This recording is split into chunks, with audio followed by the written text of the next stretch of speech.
গরুর মাংস রান্না হচ্ছে কাঁঠালের বিচি দিয়ে। খেয়েছেন কখনো কাঁঠালের বিচি দিয়ে গরুর মাংস? অনেক মজার রেসিপি। তো আমি ভালো করে কাঁঠালের বিচি মাংস কষিয়ে নিয়েছি। তো দুপুরে ভাত রেডি করে নিয়েছি, এবার আমি তরকারি নিয়ে নিই। আসসালামু আলাইকুম এভরিওয়ান, সবাই কেমন আছেন? আল্লাহর অশেষ রহমতে আমি অনেক ভালো আছি। আজকে আমি গরুর মাংস রান্না করব। এখানে প্রায় আমি 1.5 কেজির মতো গরুর মাংস ভালো করে কেটে ধুয়ে পরিষ্কার করে নিয়েছি। আর আমি মিডিয়াম সাইজের কাট করে নিয়েছি, একদম বড় বা একদম ছোট না, মিডিয়াম করে নিয়েছি। মিডিয়ামটাই কিন্তু আমার বাচ্চারা খেতে বেশি পছন্দ করে, কারণ বেশি বড় হলে ওরা খেতে বলে যে ছোট হলে ভালো লাগে। তো ওদের জন্য আমি আসলে মিডিয়াম কাট করে নিই মাংস এরকম করে। তো এটার সাথে মশলা ব্যবহার করব, কি কি মশলা দিব সেটা একটু বলে দিই। এখানে লবণ নিয়েছি স্বাদ মতো, আদা রসুন বাটা নিয়েছি হচ্ছে 1.5 টেবিল চামচ করে, যেহেতু 1.5 কেজি গরুর মাংস। এখানে 1.5 টেবিল চামচ গরম মশলা গুঁড়া নিয়েছি, 1 টেবিল চামচ ভাজা জিরার গুঁড়া নিয়েছি, আর এখানে ধনে গুঁড়া নিয়েছি আমি 1 টেবিল চামচ, হলুদের গুঁড়া 1 টেবিল চামচ, 1.5 টেবিল চামচ নিয়েছি মরিচের গুঁড়া। তো সবকিছু যেহেতু এখানে রেডি করে নিয়েছি, এবার আমি সবগুলো এখানে দিয়ে দিচ্ছি। সবগুলা আমি এই মশলার মধ্যে আমি যেহেতু মেপে নিয়েছি আমার কাজের সুবিধার্থের জন্য, কারণ আমার যেহেতু আমি নিজ হাতে ভিডিও করি এবং এডিট করি, সবকিছু করি, তো সেই ক্ষেত্রে ভিডিও একা একা করতে গেলে অনেক সময় অসুবিধা মতো করতে পারি না। তো সেই ক্ষেত্রে আমি যতটুকু পারি আমি ভালো করার চেষ্টা করি। জানি না কতটুকু ভালো করতে পারি, তবে কেউ ভিডিও করে দিলে, অন্য একজন করে দিলে কিন্তু ভিডিওটা ভালো হয়, সুন্দরভাবে দেখানো যায়। নিজে করতে নিলে কিন্তু ওইভাবে দেখানো যায় না। তো আমি এখানে 1 কাপের মতো পেঁয়াজ নিয়েছি, পেঁয়াজগুলো এখানে দিয়ে দিলাম। আর আমি এখানে শেষের দিকে একটু কাঁচামরিচ ব্যবহার করব, সেই জন্য ঝালটা আসলে যার যার পরিমাণে দিবেন। আমি আমার পরিমাণে ঝালটা দিয়েছি, আপনারা কম বেশি করে দিতে পারবেন। তো আমি এখানে পেঁয়াজও দিয়েছি।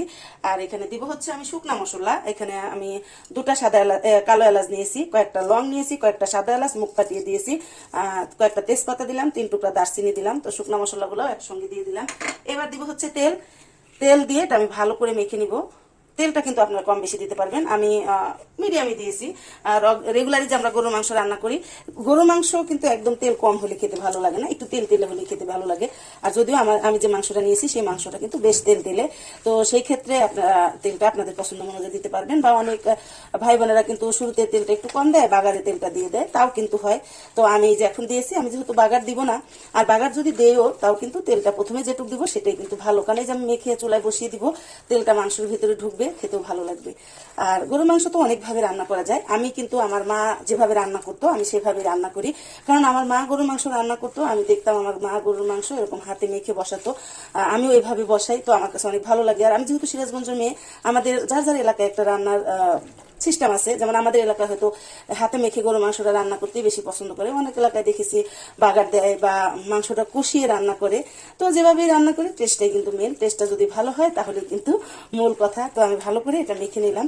একটু মাংস মাখার টাইমে আমার মামা বলতো যে মাংস যখন মেখে নিবা তখন একটু ঘষে ঘষে মাখবা, অর্থাৎ এই যে মাংস যেমন আমি যে নিছি না এরকম করে, এরকম হলে যেমন মাংসের ভিতরে মশলাটা একটু ঢুকবে, মাংসর সাথে যদি এক্সট্রা পানি থাকে সেটা বাইর হবে, মশলাটা ঢুকবে।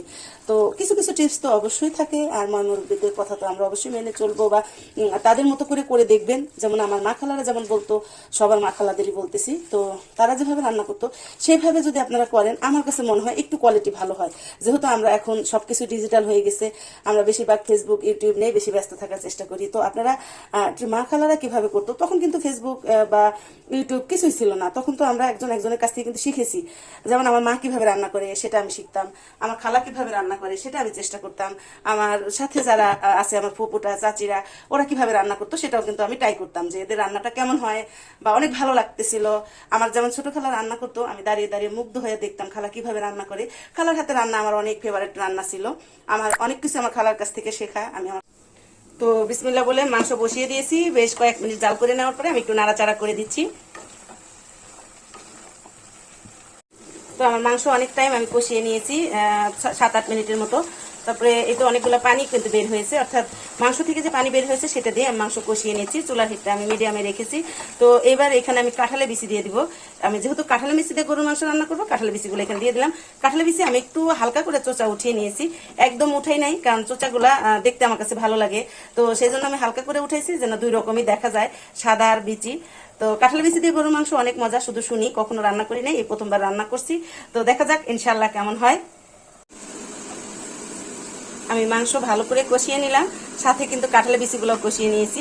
কাঁঠালের বিচি একদম সুন্দর করে সিদ্ধ হওয়ার পরে আমি গরুর মাংস রান্না হচ্ছে কাঁঠালের বিচি দিয়ে। খেয়েছেন কখনো কাঁঠালের বিচি দিয়ে গরুর মাংস? অনেক মজার রেসিপি। তো আমি ভালো করে কাঁঠালের বিচি মাংস কষিয়ে নিয়েছি। এবার অল্প গ্রেভি দিয়ে আমি ঢাকনা দিয়ে কিছুটা টাইম রান্না করে নিব। রান্না হলে ফিরবো, আবারও আপনাদের দেখাবো। রান্না হয়ে গেছে আমার গরুর মাংসের রেসিপি। আর এটা একটু গ্রেভি রাখতে হবে, কারণ কাঁঠালের বিচি তরকারি একটু গ্রেভি রাখতে হয়। ঠান্ডা হলে কিন্তু, যেমন কচুরমুখী তরকারি, তরকারি, কাঁঠালের বিচি বা কাঁঠালের, সেগুলোতে একটু গ্রেভি না রাখলে এটা ঠান্ডা হওয়ার পরে একদমই গ্রেভিটা টেনে নেয়, তো শুকনা শুকনা হয়ে যায়। সেই জন্য এরকম যদি মাখা মাখা রান্না করা যায় তাহলেই খেতে বেশি ভালো লাগে। তো অবশ্যই আপনারা আমার রেসিপিটা ফলো করে দেখতে পারেন, কেমন হয় জানাবেন অবশ্যই। আর আমি দুপুরে ভাত খেয়ে নিব। আশা করি আমার প্রিয় ভাই বোনেরা সবাই দুপুরের খানা খেয়ে নিয়েছেন। তো চলুন আমরা খাবার টেবিলে। তো দুপুরে ভাত রেডি করে নিয়েছি, এবার আমি তরকারি নিয়ে নিই। আর বিচিগুলা কিন্তু অনেকটা গলে গেছে, একদম অনেক সিদ্ধ হয়েছে। এই যে বিচিগুলা বেশ নরম হয়ে গেছে। আর এরকম বিচির যে গ্রেভিটাও কিন্তু বেশ মাখা মাখা হয়েছে, যেহেতু কাঁঠালের বিচিটা একটু গোলা গোলা হয়েছে সেই জন্য।